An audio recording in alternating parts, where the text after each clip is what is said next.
Hi. Actually ಈ video ಮಾಡಿದ ಉದ್ದೇಶ ಏನಂದರೆ ಎಲ್ಲರೂ ನನಗೆ ಮೆಸೇಜ್ ಮಾಡ್ತಾಯಿದ್ರು, ಅಕ್ಕ ನಿಮ್ಮ ಫಸ್ಟ್ ಪ್ರೆಗ್ನೆನ್ಸಿ ಮತ್ತು ಸೆಕೆಂಡ್ ಪ್ರೆಗ್ನೆನ್ಸಿ ಒಂದೇ ಥರ ಇತ್ತಾ ಹೇಳಿ ಅಕ್ಕ ಅಂತ. ಬಟ್ ನಿಜವಾಗ್ಲೂ ನನಗೆ ಟೈಮ್ ಇರಲಿಲ್ಲ, ಹಾಗಾಗಿ ನಾನು ರೀಪ್ಲೈ ಮಾಡೋಕ್ಕಾಗ್ತಿರ್ಲಿಲ್ಲ. ಅದಕ್ಕೆ ಒಂದು ವಿಡಿಯೋ ಮಾಡೋಣ ಅಂತ ಹೇಳಿ ಮಾಡ್ತಾಯಿದ್ದೀನಿ. ಆ್ಯಕ್ಚುಲಿ ನನ್ನ ಫಸ್ಟ್ ಪ್ರೆಗ್ನೆನ್ಸಿ ಮತ್ತು ಸೆಕೆಂಡ್ ಪ್ರೆಗ್ನೆನ್ಸಿ ತುಂಬಾ ಡಿಫ್ರೆಂಟ್ ಆಗಿತ್ತು. ನಾನು ಪ್ರೈವೇಟ್ ಬ್ಯಾಂಕ್ ಲೋನ್ ಡಿಪಾರ್ಟ್ಮೆಂಟಲ್ಲಿ ವರ್ಕ್ ಮಾಡ್ತಿದ್ದೆ. ಅದಾದಮೇಲೆ ನನಗೆ ಬಿಸ್ನೆಸ್ ಮಾಡಬೇಕು ಅಂತ ತುಂಬಾ ಇಷ್ಟ ಇತ್ತು. ಹಾಗಾಗಿ ಅವಾಗ ಟ್ರೆಂಡಿಂಗ್ ಇದ್ದಿದ್ದು ಮೇಕಪ್ ಕಲಿಯೋದು. ಹಾಗಾಗಿ ವರ್ಕ್ ಜೊತೆಗೆ ಅದನ್ನು ಕಲಿಯೋಣ ಅಂತ ಹೋಗ್ತಿದ್ದೆ. ಅದಾದಮೇಲೆ ಮಿಡಲಲ್ಲೇ ನಾನು ಕನ್ಸೀವ್ ಆದೆ. ಕನ್ಸೀವ್ ಆಗಿ 1 ಮಂತಿಗೆ ವಾಮಿಟಿಂಗ್ ಸ್ಟಾರ್ಟ್ ಆಗಿದ್ದು 9 ಮಂತ್ವರೆಗೂ ಅದು ಸ್ಟಾಪ್ ಆಗಲೇ ಇಲ್ಲ. 1 ಮಂತಿಂದ 3 ಮಂತ್ವರೆಗೂ ಮಾರ್ನಿಂಗ್ ಸಿಕ್ನೆಸ್ ಇತ್ತು. ಬೆಳಗ್ಗೆ ಎದ್ದಿದ ತಕ್ಷಣ ವಾಮಿಟಿಂಗು, ವಾಶ್ರೂಮ್ಗೆ ಹೋದರೆ ವಾಮಿಟಿಂಗು, ಬ್ರಷ್ ಮಾಡಿದ್ರೆ ವಾಮಿಟಿಂಗು, ಹಾಲು ಕುಡಿದ್ರೂ, ಹಾಲಲ್ಲ ನೀರು ಕುಡಿದ್ರೂ ವಾಮಿಟ್ ಆಗ್ತಿತ್ತು. ಅಷ್ಟು ವಾಮಿಟ್ ಆಗ್ತಿತ್ತು. ಅದಾದಮೇಲೆ ಮಾರ್ನಿಂಗ್ ಸ್ವಲ್ಪ ಕಡಿಮೆ ಆಯಿತು. ಕಡಿಮೆ ಆಗಲಿಲ್ಲ, ಚೂರು ಕಡಿಮೆ ಆಯಿತು. ಹೋಗ್ತಾ ಹೋಗ್ತಾ ಸ್ವಲ್ಪನೂ ಊಟ ಸೇರಿಲ್ದಂಗಾಯಿತು. ಎಲ್ಲಿ ಕಾರಲ್ಲಿ ಜಸ್ಟ್ ಒಂದು 1/2 ಕಿಲೋಮೀಟ್ರ್ ಹೋದ್ರೂ ಸಹ ವಾಮಿಟ್ ಆಗ್ತಿತ್ತು. ಏನೂ ಸೇರಿಕೊಡೋರು. ಆ ವಾಮಿಟಲ್ಲಿ ನೀರು ಸಹ ಸೇರದೇ ಇರೋ ಟೈಮಲ್ಲಿ ಆ ವೆಜಿಟೇಬಲ್ಸ್ ಎಲ್ಲ ತಿನ್ನಬೇಕಿತ್ತು, ಆಗಲಿಲ್ಲ ಅಂದರೂ ತಿನ್ನಬೇಕಿತ್ತು. ನಂದಂತೂ ನಾಯಿ ಪಾಡು ಆಗೋಗ್ಬಿಟ್ಟಿತ್ತು ಅನ್ನದ ಸ್ಮೆಲ್ ಆಗ್ತಿರ್ಲಿಲ್ಲ, ಸಾಂಬಾರು ಸ್ಮೆಲ್ ಆಗ್ತಿರ್ಲಿಲ್ಲ. ಉಪ್ಪಿಟ್ಟು ಅಂದರೆ ನನಗೆ ಏನಂದರೆ, ಒಂದು ಉಪ್ಪಿಟ್ಟು ನಾನು ಮುಂಚೆಯಿಂದನೂ ನನಗೆ ಇಷ್ಟ ಇಲ್ಲ, ನಾನು ತಿಂತಾನೇ ಇರಲಿಲ್ಲ. ಬಟ್ ಪ್ರೆಗ್ನೆನ್ಸಿಲಿ ಬರೀ ಉಪ್ಪಿಟ್ಟೇ ತಿಂದಿರೋದು. ಉಪ್ಪಿಟ್ಟು, ಕೈಗೊಜ್ಜು, ಮುದ್ದೆ, ಮಜ್ಜಿಗೆ ಅನ್ನ, ಇಷ್ಟು ಮಾತ್ರ ಫಸ್ಟ್ ಪ್ರೆಗ್ನೆನ್ಸಿಲಿ ತಿಂತಾಯಿದ್ದಿದ್ದು.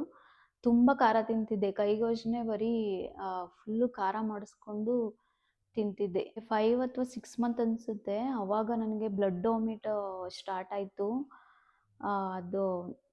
ಅದನ್ನು ನೋಡಿ ನಿಜವಾಗ್ಲೂ ನಾನು ಉಳಿಯಲ್ಲ ಅಂತಲೇ ಅಂದ್ಕೊಂಡಿದ್ದು. ಅದಾಗಿ ಒಂದು ಕಂಟಿನ್ಯೂಸ್ 4-5 ಟೈಮ್ಸ್ ವಾಮಿಟ್ ಆಗಿದ ತಕ್ಷಣ ನಾನು ಪ್ರಜ್ಞೆ ತಪ್ಪೋಗ್ಬಿಟ್ಟೆ. ಆವಾಗ ಖಂಡಿತವಾಗ್ಲೂ ಉಳಿಯಲ್ಲ ಅಂತಲೇ ಅಂದ್ಕೊಂಡೆ.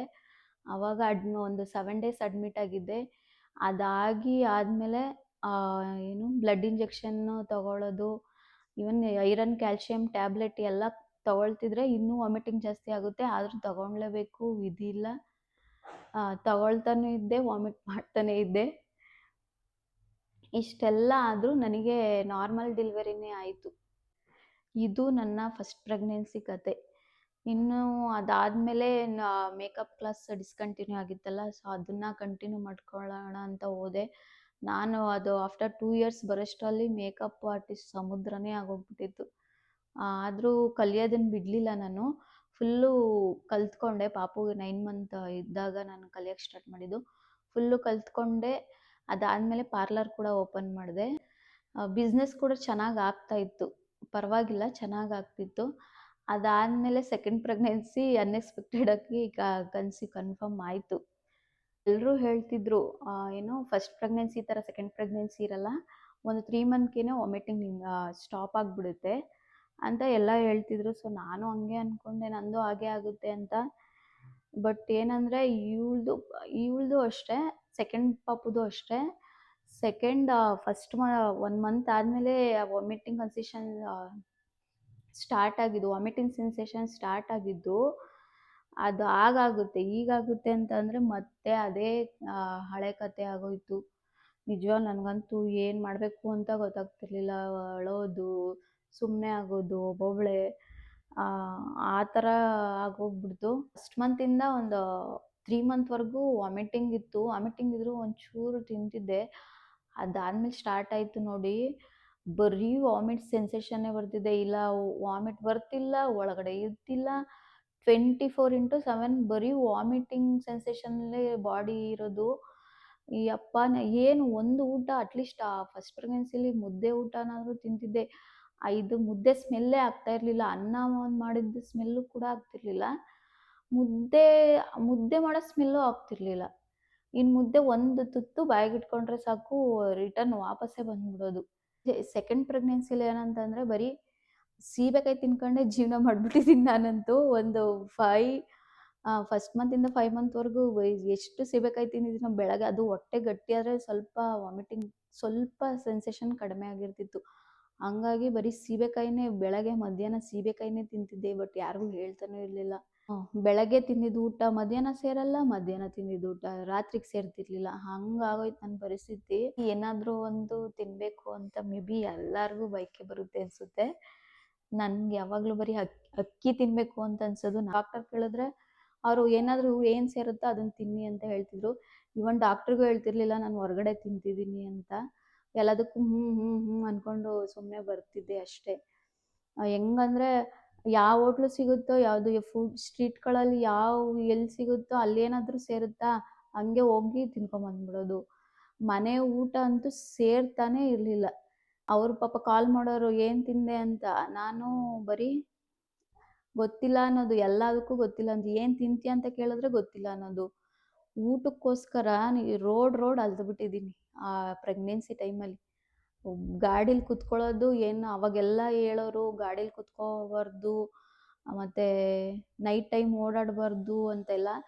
ಫಸ್ಟ್ ಪ್ರೆಗ್ನೆನ್ಸಿಲಿ ಇವನ್ನೆಲ್ಲ ಫಾಲೋ ಮಾಡಿದ್ದೆ. ಬಟ್ ಫಸ್ಟ್ ಪ್ರೆಗ್ನೆನ್ಸಿಲಿ ಮಾಡಿದಾಗ ಅದೇ ನಾನು ಫುಲ್ಲು ಏನು ಬಾಡಿ ಫುಲ್ ವೀಕ್ ಆಗಿತ್ತಲ್ಲ. ಸೊ ಈ ಟೈಮಲ್ಲಿ ನನಗೆ ತುಂಬ ಭಯ ಇತ್ತು. ನಮ್ಮ ಪಾಪುದು ಗ್ರೋತ್ ಏನಾದರೂ ಪಾಪು ಬೇಬಿದು ಗ್ರೋತ್ ಕಡಿಮೆ ಆಗಿಬಿಟ್ರೆ ಮತ್ತೆ ಆ ಟೈಮಲ್ಲಿ NICUಗೆ ಇಡ್ತಾರೆ ಪಾಪುನ. ಅದನ್ನ ಕಣ್ಣಿಂದ ನೋಡೋಕ್ಕಾಗಲ್ಲ. ಏನಾದರೂ ಮಾಡಿ ಒಟ್ಟಿನಲ್ಲಿ ಏನಾದರೂ ಒಂದು ತಿನ್ನಲೇಬೇಕಿತ್ತು. ಫಸ್ಟ್ ಪ್ರೆಗ್ನೆನ್ಸಿಲಿ ಅಟ್ಲೀಸ್ಟ್ ಮಜ್ಜಿಗೆ ಅನ್ನ ಆದರೂ ಸೇರೋದು. ಈ ಟೈಮಲ್ಲಿ ಮಜ್ಜಿಗೆ ಅನ್ನನೂ ಸೇರ್ದಂಗಾಯಿತು, ಕೈಗೊಜ್ಜು ಸೇರ್ದಂಗಾಯಿತು. ಆ ಟೈಮಲ್ಲಿ ಖಾರ ತುಂಬ ಚೆನ್ನಾಗಿ ತಿಂತಿದ್ದೆ. ಈ ಟೈಮಲ್ಲಿ ಸ್ವಲ್ಪ ಖಾರ ತಿಂದ್ಬಿಟ್ರೆ ಸಾಕು ಆಗಲೇ ವಾಮಿಟಿಂಗ್ ಆಗ್ಬಿಡೋದು. ಈ ಥರ ಫುಲ್ಲು ಎಲ್ಲ ರಿವರ್ಸ್ ಆಗೋಗ್ಬಿಡ್ತು. ಅದರಲ್ಲೂ ಸೆಕೆಂಡ್ ಪ್ರೆಗ್ನೆನ್ಸಿಲಿ ಕೇಳಬೇಕಾ, ಇನ್ನೇನು ಇದು ಸೆಕೆಂಡ್ ಪ್ರೆಗ್ನೆನ್ಸಿ ಅಲ್ವಾ, ನಿಮಗೆ ಎಕ್ಸ್ಪೀರಿಯನ್ಸ್ ಇರುತ್ತೆ ಅನ್ನೋ ಮಾತುಗಳೇ ಜಾಸ್ತಿ ಆಗಿರುತ್ತೆ. ಪಾಪುಗೋಸ್ಕರ ಆದರೂ ತಿನ್ನಬೇಕಲ್ವಾ. ಹಾಗಾಗಿ ಹೋಗೋದು ಡ್ರಿಪ್ಸ್ ಹಾಕಿಸ್ಕೊಳ್ಳೋದು ತಿನ್ನೋದು, ಹೋಗೋದು ಡ್ರಿಪ್ಸ್ ಹಾಕಿಸ್ಕೊಳ್ಳೋದು ತಿನ್ನೋದು. ಚಿಕ್ಕ ವಯಸ್ಸಿಂದ ಇನ್ನೂ ಮದುವೆ ಆಗೋ ತನಕನೂ ಆಲ್ಮೋಸ್ಟ್ ಒಂದು ಡ್ರಿಪ್ಸ್ ಎಲ್ಲೋ ಹಾಕಿಸ್ಕೊಂಡಿರೋದು ನೆನಪಿಲ್ಲ. ಬಟ್ ಈ ಎರಡು ಪ್ರೆಗ್ನೆನ್ಸಿಲಿ ಅದು ಎಷ್ಟು ಡ್ರಿಪ್ಸ್ಗಳು ಹಾಕಿಸ್ಕೊಬಿಟ್ಟಿದ್ದೀನೋ ಲೆಕ್ಕನೇ ಇಲ್ಲ. ಒಂದು ಕಡೆ ದೊಡ್ಡ ಪಾಪುದು ಚಿಂತೆ, ಒಂದು ಕಡೆ ವಾಮಿಟ್ ಸೆನ್ಸೇಷನ್ನು ನಿಲ್ತಾನೇ ಇಲ್ಲ. ಬಾಡಿ ಫುಲ್ಲು ವೀಕ್ ಆಗೋಗಿದೆ. ನಾನಂತೂ ಫುಲ್ಲು ಡಿಪ್ರೆಷನ್ಗೆ ಹೋಗ್ಬಿಟ್ಟಿದ್ದೆ. ಸೀರಿಯಸ್ಲಿ ನಾನು ಆವಾಗಲೇ ಫುಲ್ಲು ಡಿಪ್ರೆಷನ್ಗೆ ಹೋಗ್ಬಿಟ್ಟಿದ್ದೆ. ಅದಾದಮೇಲೆ ಮತ್ತೆ ನನಗೆ ನಾರ್ಮಲ್ ಡೆಲಿವರಿ ಯಾವುದೂ ಬೇಡ, ಡಾಕ್ಟರ್ ಹತ್ರ ಮಾತಾಡ್ಬಿಟ್ಟು ನಾನು ಒಂದೇ ಸಾರಿ ಟ್ಯುಬೆಕ್ಟಮಿನೂ ಮಾಡಿಸ್ಕೊಳ್ತೀನಿ ಅಂತ ಹೇಳಿ, ಮಕ್ಕಳಾಗದೇ ಇರೋ ಥರ ಸೆಕ್ಷನ್ನೇ ಮಾಡಿ ಅಂತ ಹೇಳಿ ಮತ್ತೆ ಈ ಪ್ರೋಸೆಸ್ ಯಾವುದು ನನಗೆ ಸಾಕಪ್ಪ, ಇನ್ನು ಕಂಟಿನ್ಯೂ ಮಾಡೋದು ಬೇಡ ಅಂದ್ಕೊಂಡು ಮತ್ತೆ ನಾನು ಸೆಕ್ಷನ್ ಮಾಡೋಕ್ಕೆ ಹೇಳಿ ಡಿಸೈಡ್ ಮಾಡಿಬಿಟ್ಟೆ. ನಾನು ಅವ್ರಿಗೆ ಮ್ಯಾಮ್ಗೆ ಹೇಳಿದೆ. ಸೊ ಅವರು ಓಕೆ, ನಮ್ಮ ಮನೆಯವರು ಅದಕ್ಕೆ ಅಕ್ಸೆಪ್ಟ್ ಮಾಡಿದ್ರು. ಹಂಗಾಗಿ ಓಕೆ ಅಂತ ಹೇಳಿ ಮಾಡಿಸ್ಕೊಂಬಂದ್ಬಿಟ್ಟೆ ನಾನು. ಇದು ನನ್ನ ಪ್ರೆಗ್ನೆನ್ಸಿ ಕತೆ.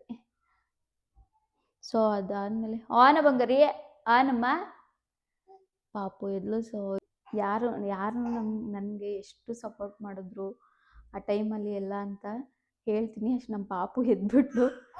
ಅವನಮ್ಮ ಆಯಿತು.